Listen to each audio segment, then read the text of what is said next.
Well, if you have been out and about this morning, you have seen how bad the roads are right now. Some areas are clear, others still covered with snow. Our team was out there this morning as plows and snow trucks tried to clear all this mess, and we spoke with DPW to see how they are planning to tackle all of this snow. So you're going to see some parts of town where the roads are treated, they're cleared, other parts not so much. We're getting to it. We're doing what's called our Priority 1 roads right now. Those are major thoroughfares like Allisonville Road, Keystone Avenue, and areas, our secondary roads would be areas around schools, publicly funded preschools. Our team also saw this accident right here. It happened at 10th and Penn. A garbage truck and a car collided. No words on injuries just yet, but if you are out driving, be sure to use caution. And of course, as always, you need to be taking your time. This is not the day to be out there rushing, slipping and sliding about. And as it was that messy morning, Sean has been tracking everything outside, the cold as well as the snow and what's to come. Well, this is a snow lover's dream if you like it, but it can, boy, it can be a headache too, because this bad boy came in about 2.5 hours earlier than we had anticipated at this time yesterday, and that's what really messed up the evening commute.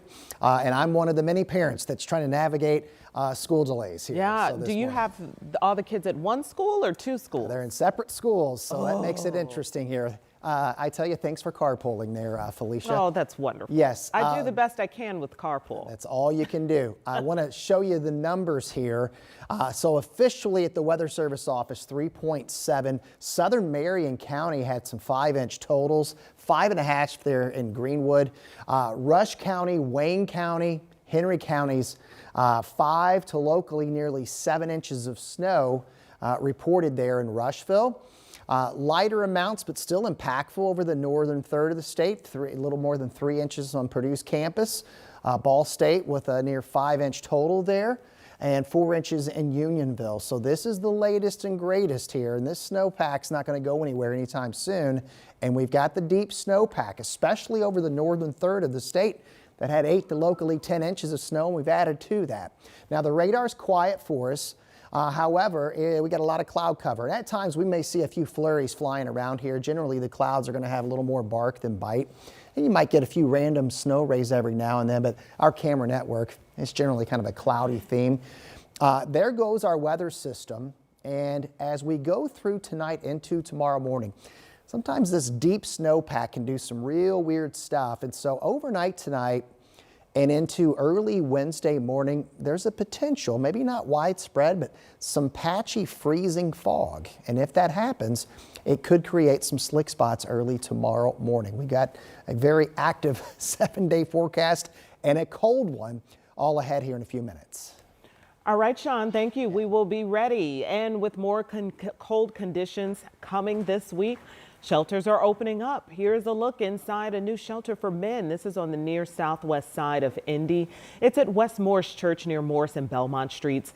The Indianapolis Office of Public Health and Safety says the shelter serves people in need during winter weather events like this, and it's open anytime temperatures are below 25 degrees, a wind chill below 15, or even during some snow events. The shelter is for single men only. We have a list of other shelters and resources right now on WTHR.com.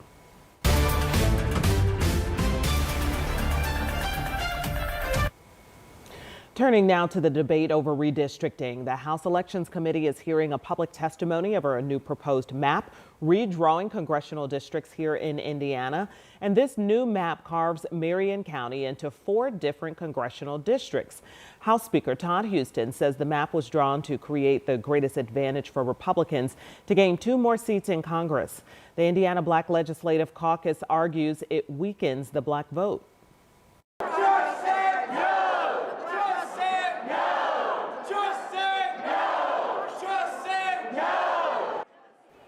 They're chanting, "Just say no." Yesterday, we saw people from all across the state outside the House chambers, some arguing that redistricting is a moral issue and unfair. Others claim it silences voters and only benefits the White House and one political party instead of benefiting Hoosiers. So I was kind of proud of Indiana, you know, when Bray said, we don't have the votes, we're not going to do it. And I was very disappointed to see that they got talked back into having this special session. And so I think they need to hear what people think. What has changed? Nothing has changed in the population. What has changed is that we have a majority of people in our legislature, both here and in Washington, D.C., that think it's okay to throw their weight around and just try to guarantee power. House Speaker Todd Houston hopes for a full vote by Friday before the Senate reconvenes next Monday. And there are more redistricting ad campaigns from political organizations launching here in Indiana. Club for Growth is a political organization planning to air ads on TVs and call constituents in our state, urging them to contact their senators to support redistricting. This is all part of a six-figure investment, according to the group, to support redrawing our state's maps.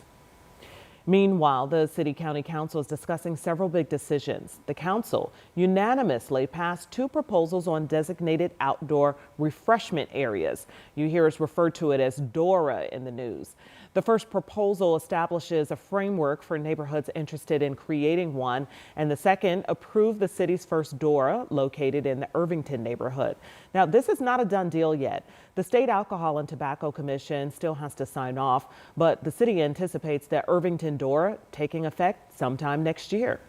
And then the council approved $5.5 million to fund the Downtown Economic Enhancement District next year. The district was created last year to improve safety, cleanliness, and homeless outreach in the Mile Square.